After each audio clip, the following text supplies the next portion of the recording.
Ahora, volviendo a Luis y a Sí. su conversión, Sí.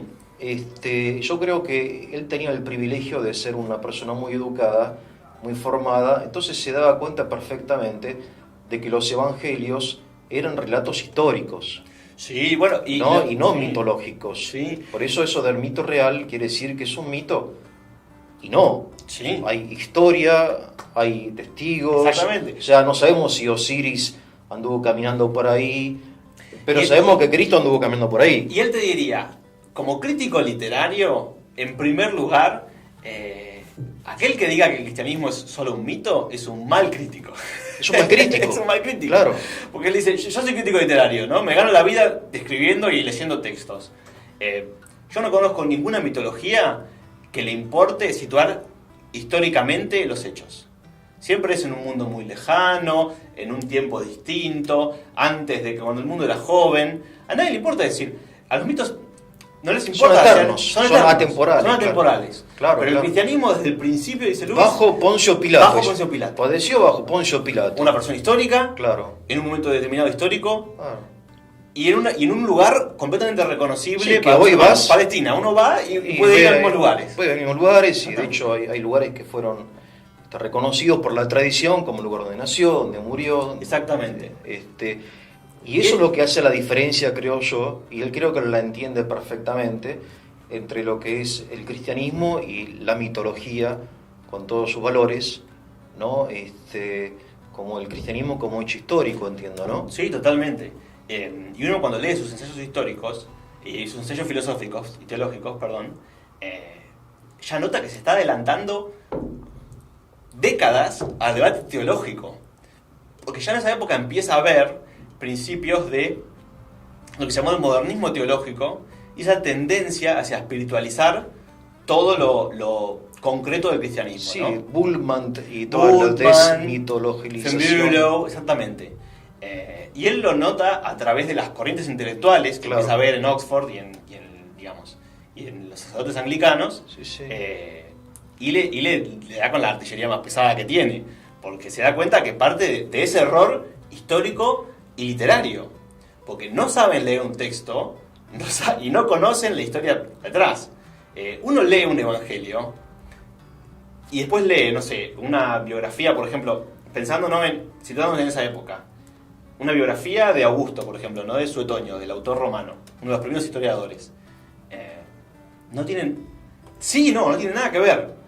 Porque, por un lado, se acerca a cómo eran las biografías en esa época, pero por el otro lado, tiene un estilo literario que es completamente distinto a cómo era la historia. Sí, sí.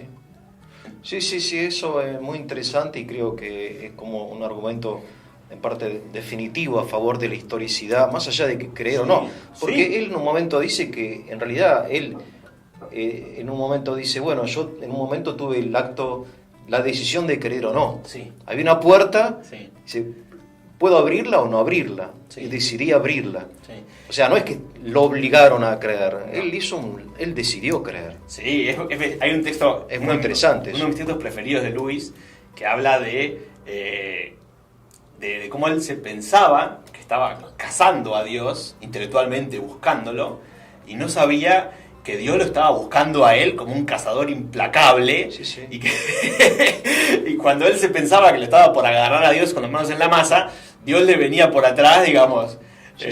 inexorablemente, ¿no? Como un tren, dice la metáfora. Sí, es muy interesante porque él se resiste. Se resiste, sí. Y esa resistencia para mí es una prueba muy interesante porque él no quiere creer y termina creyendo a pesar de que él, digamos, sigue rechazando esta alegría, porque después creo que identifica la fe un poco con la alegría. Con la alegría, ¿no? sí. Por eso la autografía la llama Sorprendido por la alegría, sí. Sorprendido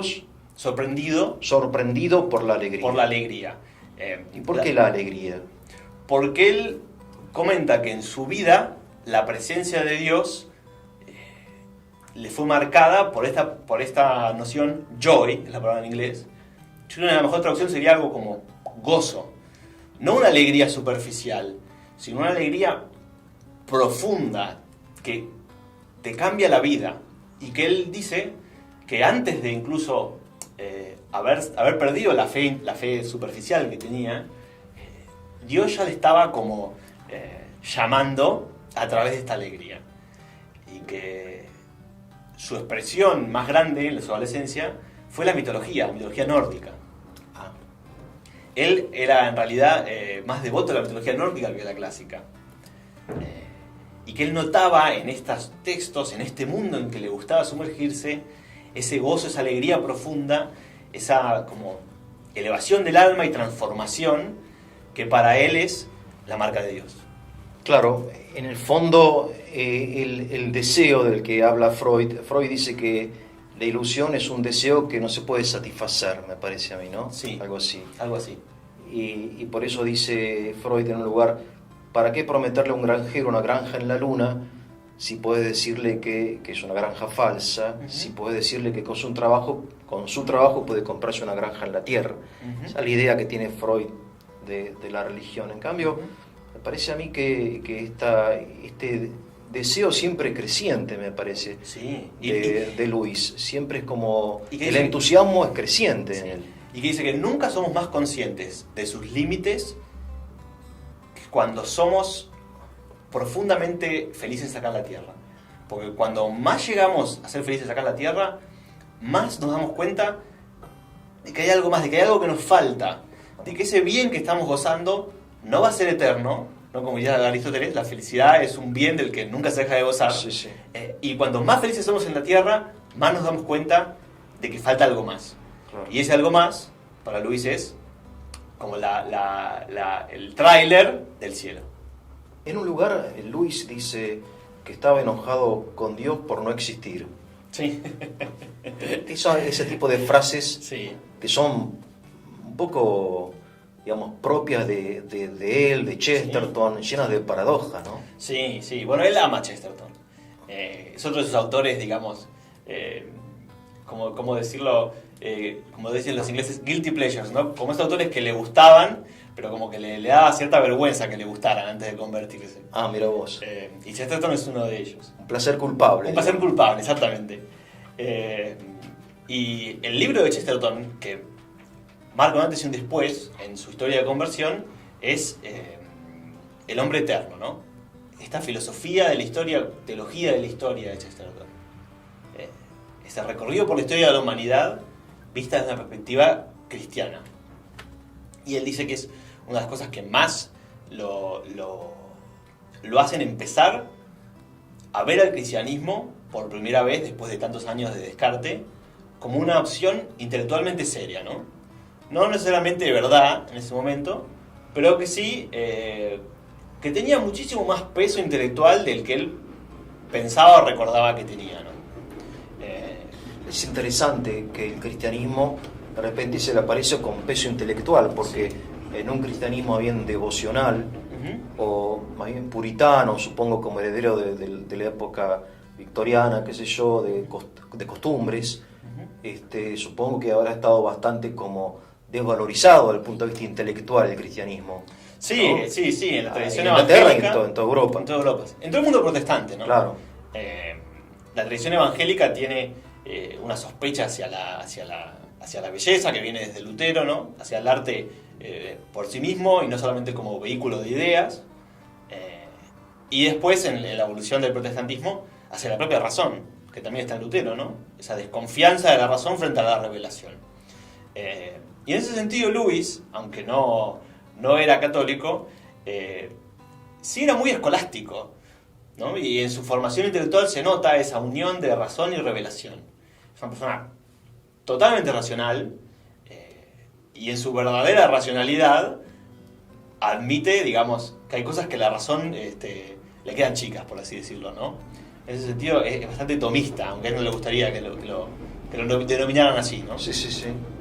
Porque, y en eso también es interesante ver los rastros, se nota la influencia escolástica en Luis. Sí. Aunque él no es un autor de citar nombres, que él quiere escribir para el cristiano común, para la persona común y corriente, con rigurosidad, con profundidad, pero sin, digamos, sin citas, sin pedantería, Por eso de hecho es lo que hace. Es lo que hace, sí. Y escribe y es después locutor de radio, es decir, Exactamente. hace programas de radio. Exactamente. Y después está Las Crónicas de Narnia, que entiendo que su intención última es también religiosa. Exactamente. Hasta excesivamente, diríamos, ¿no? Tolkien creo que lo critica por eso. Sí, Tolkien lo critica por eso, era un desacuerdo fuerte entre ellos. Sí. Porque es muy distinto a lo que Tolkien intenta en El Señor de los Anillos de lo que intenta Lewis en Las Crónicas de Narnia, o sea, Sí.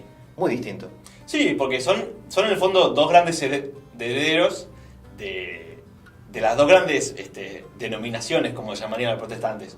Porque la visión de Tolkien es típicamente sacramental, ¿no?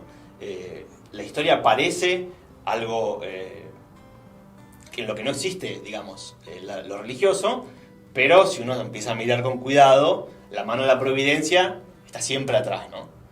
Una visión bien sacramental. En cambio, Lewis es más propio de la visión protestante, ¿no? O sea, su literatura, en cierta forma, es casi predicación. Es casi predicación. Sí. Pues yo creo que los dos tienen sus aciertos y yo creo que son muy, muy combinables. Son dos grandes pesos pesados y que juntos son un equipo formidable. Y que no deja de tener su belleza también. Ahora, ellos forman parte de algo más grande, que es como de un cenáculo intelectual Sí. que se creó en Oxford. Sí. Los Inklings eran Los eso. Inklings, sí. ¿Me explicás qué era eso? Bueno, los Inklings era un taller de escritura de varios tutores, ¿sí? Que nace más o menos en una conversación que tienen Lewis y Tolkien y un tercero que se llama Hugo Dyson, que después formó parte de los Inklings, en una parte de Oxford que se llama Addison Walk, que fue una noche que estuvieron prácticamente hasta las 4 o 5 de la mañana discutiendo sobre mitos, religión y la verdad. Y en esta discusión, que EWTN, la compañía de televisión estadounidense, si uno busca en YouTube, hay una representación de cómo haber sido esta discusión, porque en las cartas de Hugo Dyson se puede más o menos recrear la conversación que tuvieron. El tema principal era la mitología y su valor como verdad. Y la posición de Lewis en ese momento, todavía ateo, es que los mitos son historias bellísimas, pero que en el fondo, digamos, no terminan de ser mentiras, porque no nos explican nada sobre la realidad, ¿no? Porque el mundo no es como lo cuentan los mitos. Y la posición de Tolkien, que es la que ambos después terminaban teniendo, era que los mitos son prefiguraciones del mito verdadero, que es la encarnación. Y que los mitos son en el fondo como gritos de ayuda o la ley de Dios, que está tan metida en el ser humano que aunque esté apartado de Dios, no deja de soñar con dioses, con creación, con redención, con héroes, con todas grandes temáticas, aspectos que el cristianismo lleva a su punto más supremo y hace real. O sea, el cristianismo vendría a ser el mito real. Exactamente. Esa misma frase es la que con el tiempo van a usar ambos en sus cartas y escritos. Un mito real. A mí me interesa en primer lugar este fenómeno tan lindo que uno realmente lo extraña, porque nunca lo tuvo, de tener un cenáculo donde uno pueda charlar hasta las 4 de la mañana Sí. de estas cosas. Sí, totalmente. Fumando, tomando un whisky, una cerveza. Sí, generalmente es ¿no? una cerveza, generalmente, sí. Y fumando pipa. Eran muy, muy fanáticos del tabaco en pipa. Claro, pero algo muy lindo.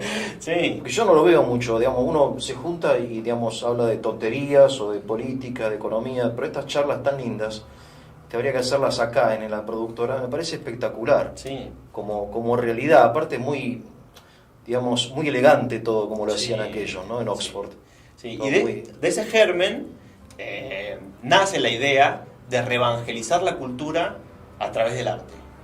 Claro. Y esos Inklings, esta sociedad, digamos, de las gotas de tinta, ¿Eso significa? eso significa, sí, ¿Gota de Inkling, tinta? como una gota de tinta, exactamente, sí. bien. Nace como un grupo de artistas, porque no Sí. todos eran escritores. De hecho, Warren, el hermano de Lewis, era historiador francés, de la historia francesa. Pero formaba parte de este grupo. ¿Y quién más está ahí? Y hay varias personas. Hugo Dyson en un momento. Tyson.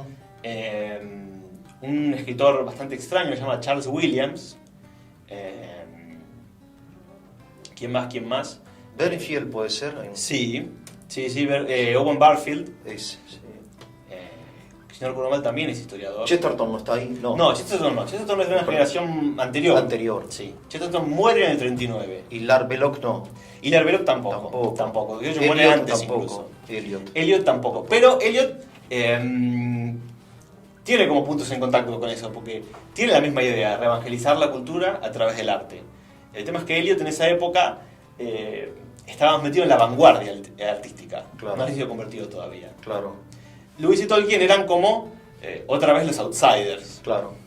Sí, obviamente, claro. No eran la vanguardia ni mucho menos para aquella época, claro. No, ni artística ni intelectualmente, ¿no? El cristianismo era una cosa que había que tirar por la borda.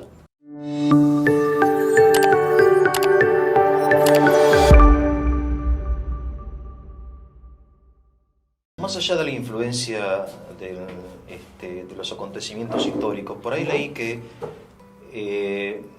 Lewis estuvo influenciado también por la nueva psicología o el psicoanálisis, sí. ¿no? Esto de que la religión es una especie de, es una ilusión, ¿no? Y entonces en su intento de liberarse de todo tipo de ilusión, y la principal ilusión, según Freud, es la religiosa, ¿no? De hecho, hay una obra de teatro que se llama La última sesión de Freud, que está escenificada la sesión donde Freud atiende a Lewis. Sí, me parece excelente esa idea. Sí, la conozco. Freud y Lewis, porque en realidad para lo que para Freud es una ilusión, para Lewis es una realidad. Exactamente. ¿No? Pero en una época, siendo joven, Lewis él también, digamos, es deudor de esta especie de racionalismo, de que, bueno, que el Dios es una ilusión, etcétera, ¿no? Hay algo de eso también. Sí, es un hombre, piensa que es un hombre de una inteligencia profundísima, que conocía todas las opciones intelectuales para la existencia de Dios y de la religión, digamos, ¿no? Completamente formado en esa tradición. Y eso es lo que lo hace un evangelizador tan efectivo, porque cuando empieza, después de convertido, a analizar esos argumentos intelectuales, los conoce por dentro y los derriba sin piedad. De hecho, es interesante también, en el tema del psicologismo y del freudianismo, lo que él retoma del freudianismo, porque después de convertido, rechaza estos postulados metafísicos y esta visión, digamos, sobre Dios y sobre la religión, pero recupera la agudeza psicológica que tiene el análisis y el psicoanálisis, ¿no? Sí, de hecho, él rescata el tema del deseo, entiendo. Sí. ¿No? Él dice, un poco siguiendo al realismo, de que si hay deseo hay una realidad deseada. Exactamente. Como uno tiene hambre es porque hay comida. Exactamente. ¿No? Si no hubiera comida no tendría hambre. Entonces el deseo de lo trascendente es un poco también una prueba de la existencia. Una prueba indirecta de la existencia de lo indirecta, ¿no? Y bueno, y qué sé yo. Él dice, la sed fue hecha para el agua. La sed fue hecha para el agua, claro. La búsqueda para la verdad. Claro, pero bueno, de hecho él en un momento, no sé, en su adolescencia, él pierde la fe, pero por otro lado entiendo yo que su vocación intelectual, literaria, un poco entra en contradicción con eso, porque él prefiere los autores cristianos. Sí. Él es devoto de toda la tradición inglesa que es cristiana. Exactamente. ¿O no? Sí. O universal, digamos, todo religioso. Sí, el Ilíada, no sé, el libro de los muertos egipcios, los persas, todos son cristianos. O religiosos. Mejor dicho, religiosos. Sí. De hecho, él lo comenta con esa ironía tan típica en Sorprendido por la Alegría, y dice que sin darse cuenta todos los autores que más les gustaban eran religiosos. ¿Qué haces? Claro, ya te veo como que a vos te gusta ver jugar a River y sos de Boca. Claro. Entonces, algo así. Yo soy de Boca porque me gusta jugar a River. No, qué sé yo, es un problema. Era un problema para él. Y él también comenta, también así con sarcasmo, que dice que un ateo no puede tener demasiado cuidado con los libros que lee, porque uno nunca sabe dónde lo van a llevar, ¿no? Claro, exacto, claro. Sí. Y la poesía, la literatura te lleva a Dios, de algún modo, digamos, toca con el misterio, con el alma, con los grandes temas. Y la búsqueda de la belleza con mayúscula, ¿no? Claro, exactamente. Que es un tema que ahora, tanto tiempo después, la teología, el magisterio de la Iglesia empieza a prestar más atención, ¿no? Pero ya es como que somos deudores de ese camino del que Lewis y Tolkien fueron pioneros, ¿no? Claro. Pioneros en cuerpo y alma, digamos, ¿no? Sí. Y, digamos, no solamente, como decía Tomás, no solamente la inteligencia conoce, todo el hombre conoce. Todo el hombre la inteligencia, la vida, el cuerpo, toda la persona conoce. Y la imaginación. Y la imaginación. Porque justamente, él después, entiendo yo que cuando él se convierte, su imaginación explota. Sí. Y esta explosión, digamos, él produce estas obras, digamos, crea mundos. Sí. Porque en realidad es un creador de un mundo, Luis. Y él prácticamente no escribe antes de convertirse. Eso también es un dato interesante. Es interesante, claro. Intentó hacer un poema épico y un par de poemas que no quiso publicar. Claro. Pero empieza a escribir realmente, a hacer una obra literaria después de su conversión. Él dice que su imaginación la bautizó un escritor llamado George MacDonald, A ver. un escritor escocés Sí. de cuentos para niños, que tiene un par de obras muy conocidas, La princesa y el goblin, pero la que Lewis más destaca es Fantastes, Ajá. que llama como un romance imaginativo, Sí. un cuento de hadas. Y es la obra que él más nombra como la que bautizó su imaginación, la que introdujo, sin querer, sin saberlo, el universo de la fe en su imaginación. Es bellísima la obra de George MacDonald. Pero yo pensando un poco en esto, ¿no? Estaba preparando para nuestras entrevistas. Sí. Digo, la imaginación también tiene derechos. Por supuesto. ¿O no? Sí. Porque el racionalismo nos hace pensar que la imaginación es una facultad media secundaria. Totalmente. Y en realidad yo diría que no, que la imaginación es parte del espíritu. Totalmente, ¿no? sí. O sea, Esa cuando cualidad Cristo, intelectual. las parábolas de Cristo son producto de la imaginación, Sí, no del razonamiento. No dice A es B, B es C, A es C. sí. Es mucha imaginación en todo lo que es la escritura, el evangelio, etcétera, y Sí, entonces y Orígenes y los padres de la iglesia dicen, aquello que no es asumido no es redimido. ah, Como todo el hombre es redimido, todas las cualidades realmente humanas son redimidas en Cristo. Por lo tanto, la imaginación también, También, es una ¿no? cualidad realmente humana. y aparte es humana. Yo la vez pasada, no, hace ya muchos años, hace como 20 años, Decía estaba mi Jesús, hermana y mi sobrina, que tenía María de la Paz, habrá tenido 3 años, y pasamos en auto por una casa media reventada, y mi hermana le empieza a decir a ella, mira, ahí vive una princesa, es un castillo abandonado, qué sé yo, era en Ruta 3, hay una fábrica abandonada por ahí. Sí, sí. Y ella se lo creyó, y lindísimo, y claro, digo, es lo que somos, ¿no? Somos imaginación también. Entonces, Sí, y Luis diría que la imaginación, Luis y Tolkien, ¿no? en esa Sí. sinergia de esas dos grandes mentes, esas dos grandes personas, diría que la imaginación es lo que nos ayuda a salir de la prisión metafísica, ¿no? Eso lo dice más Tolkien que Luis, pero es en diálogo. Dice de que la presión metafísica. la prisión, Prisión metafísica. sí. Porque los materialistas Sí. nos hacen creer que vivimos en una prisión de 4 paredes, 5 sentidos, como que no se puede salir, que esto es lo único que existe. Ah, Dice que la imaginación, la literatura, los cuentos de hadas, nos dan como una pequeña abertura, una pequeña ventana hacia la verdad. ¿Y qué verdad? Que el bien y el mal existen, claro, que vamos a ser redimidos. claro. Luis mismo también hablando y dice que el Evangelio es una suprema forma de cuento de hadas. Es un cuento de hadas real, que se hizo realidad en la historia humana, y que nos dicen, Luis, bien propio de su experiencia, pone la analogía de que son mensajes del amigo.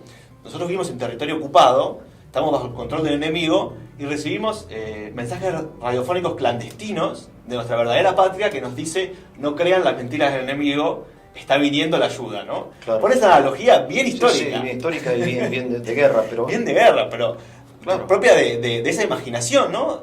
En el fondo, el cuento de hadas es la verdadera realidad, ¿no? Evelyn Bock dice, lo sobrenatural es lo real. Lo que nosotros llamamos la realidad es una ilusión. Bien platónico, por otra parte. Sí, sí, sí. Sí, yo, a ver, no sé si llegaría a tanto, pero me parece a mí que la imaginación tiene derecho, la Tiene fantasía, tenemos derecho a fantasear, a soñar. Lo que pasa es, claro, hay sueños y sueños, qué sé yo, pero esto de crear mundos paralelos, Sí. mundos nuevos, Ujú. cosa que hizo Tolkien y después hizo Lewis, es algo extraordinario. Sí, Y completamente. que de un modo reflejan y te hacen ver tu propia realidad. Exactamente. ¿No? Exactamente. Como vos salís de nuevo, salís de tu mundo para volver a él, pero con una visión nueva. Totalmente. Salís de la caverna, diría Platón, ¿no? Diría Platón, sí, sí. ¿Verdad? Bueno, Luis es muy platónico. Platónico. Siguiendo entonces con la biografía de Luis, Sí. tenemos que él escribe este ensayo después, posteriormente, acerca Sí. de lo que es o no pertenecer a un círculo. Exactamente. Supongo que en Inglaterra también tiene una tradición aristocrática, Sí. y él no pertenecía, digamos, No a la pertenece. clase alta, Exactamente. aunque tuvo el privilegio de estudiar en Oxford. Sí. Pero me decías que ahí puede ser también clase media Oxford, ¿no? Sí, si uno tenía la suficiente cabeza. Si Y no Luis la tenía. inteligente, Sí. te aceptaban en Oxford. Sí. Bien. En este segundo colegio en el que Luis está, Sí. al padre le terminan llegando noticias de que sus hijos la estaban pasando muy mal, Sí. y que además no ayudaba a su formación, porque era mucho prestigio aristocrático, pero poca formación real. Claro. Entonces se le ocurre la genial idea, una cosa providencial, de mandarlos a un tutor privado que de los últimos 2 años del colegio los prepare para el examen de ingreso a Oxford, a sus 2 hijos. O sea, en aquella época se podía hacer este tipo de educación fuera del sistema educativo público o Sí. privado. Sí, Ah, mira qué bien. sí. El hermano mayor de Louis, Warren, quería ser oficial, quería ir a Sandhurst, a la Academia Militar Británica, Sí. para lo que también necesitaba un examen bastante riguroso. Sí. Y lo prepara un hombre llamado Kirkpatrick, Sí. que había sido profesor de un colegio, y era un hombre de una formación filosófica rigurosísima y de clásica también. Ateo, muy racionalista, del racionalismo de fines del siglo XIX, más darwiniano. Y bueno, prepara exitosamente a este Warren, y después le mandan al pequeño, ¿no? A Jack, a Sí. Louis. Ahí, sorprendido por la alegría en la autografía, cuenta que él tenía más o menos, si no recuerdo mal, 2 o 3 horas de griego por la mañana, que venía Kirkpatrick, le traía un pedazo de la Ilíada, primero se lo traducía y después le dejaba a él para que hiciera, digamos, el análisis sintáctico, Sí. oratoriano, o sea, una educación de primerísimo nivel. Imagínense un chico de 15, 16 años traduciendo la Ilíada directamente, prácticamente sin ayuda. Y después tenía 2 o 3 horas de latín, si no recuerdo mal. Iban a almorzar, filosofía, lógica, oratoria, tomaban el té, bien inglés, y en el ratito que le quedaba antes de irse a dormir, la mujer de este Kirkpatrick le enseñaba francés y después italiano, si no recuerdo mal. Una formación Claro. exquisita, Sí. que Claro, él aprovecha. Claro, está muy bien. Lo que pasa es que ahora vos le decís a alguien que tiene que estudiar griego y latín y te pregunta, ¿para qué? ¿Para qué? Sí, sí. ¿Qué utilidad me trae eso a mí? ¿Qué utilidad me trae eso el griego y el latín? Ninguna. Qué sé yo, mucho más importante es estudiar, no sé, informática o marketing o relaciones públicas, ¿no? Claro, porque Pero bueno, la claro. visión de la persona es un ser que trabaja, que vive para el mercado laboral. Claro, Es la visión, digamos, moderna de la educación, sí, utilitarista. Lewis mismo te diría, la visión clásica del hombre es educarlo para la vida, no solo para trabajar. para la vida. Claro, Claro. el trabajo es una parte de la vida, pero la educación tiene que ir mucho más allá de eso. Virtud, conocimiento de lo que es el hombre, qué pasó, la historia, qué pensó, la filosofía, qué soñó, qué vivió de la literatura. Todo eso forma parte de la herencia de la humanidad, y una persona que no lo conoce se pierde una gran parte de lo que es ser humano, ¿no? Él mismo lo dice en un ensayo excelente que se llama La abolición del hombre. La abolición del hombre. Sí, es específicamente sobre educación. Qué interesante, porque el mismo nombre es muy sugestivo, ¿no? Sí. La abolición, Del o hombre, sea, la supresión, la destrucción del hombre. de la humanidad, Mirá exactamente. vos. Exactamente. Unas obras preferidas del Sí. Papa Benedicto, no sé si lo sabías. Ah, mira, no sabía, ¿no? Sí, sí. Ah, mira. Sí. Que dijo que es una de las cosas más importantes que se escribieron sobre educación. Ya hay que leerla, en los últimos entonces. siglos. Hay que leerlo, sí. La sí. abolición del hombre. La abolición del hombre. Hay una edición española de Vórtice, creo, Sí. que está en internet. Eso Está en internet, sí. Eh, Y entonces él considera que su educación, que la educación clásica, esto de estudiar Ujú. un poco el pensamiento de la humanidad es importante para ser hombre, digamos, Exactamente, ¿no? sí. Y no solamente para ser una máquina en el engranaje de la producción y del consumo. Pero este tutor le metió el ateísmo en la cabeza, ¿fue él? Sí, sí. Ah, mirá. Él ya había tenido, o sea, después de esa experiencia de primera comunión, cuenta que le empezó a interesar el espiritualismo, como el contacto con los muertos. O sea, era muy común, ¿no? El Era muy espiritismo común y todo eso, sí, sí. sí, sí. Y él cuenta que le llevó a través de la mujer del director de ese colegio pupilo en el que él estaba. Sí, sí, sí. O sea, también un adulto que lo introdujo en ese mundo, ¿no? Como para pensar en dónde mete a uno un chico. Hoy lo pienso, un colegio pupilo, uno no tiene referencias, no sabe quién es, no sabe a cargo de quién se lo deja, qué cosa le puede meter en la cabeza, ¿no? Sí, sí. Y sí, ya cuando llega la formación de este Kirkpatrick, toda su formación intelectual lo lleva para ese lado. Y a nivel personal, Sí. él cuenta que sus grandes, digamos, razones para no creer habían sido la temprana muerte de su madre, esta experiencia, ¿no?, de aislamiento, de depresión, y el acontecimiento que marcó a la sociedad británica de la época y la generación de Lewis, la Primera Guerra Mundial. Porque cuando Lewis está empezando a prepararse para el examen de Oxford, empieza la Primera Guerra Mundial. Mirá.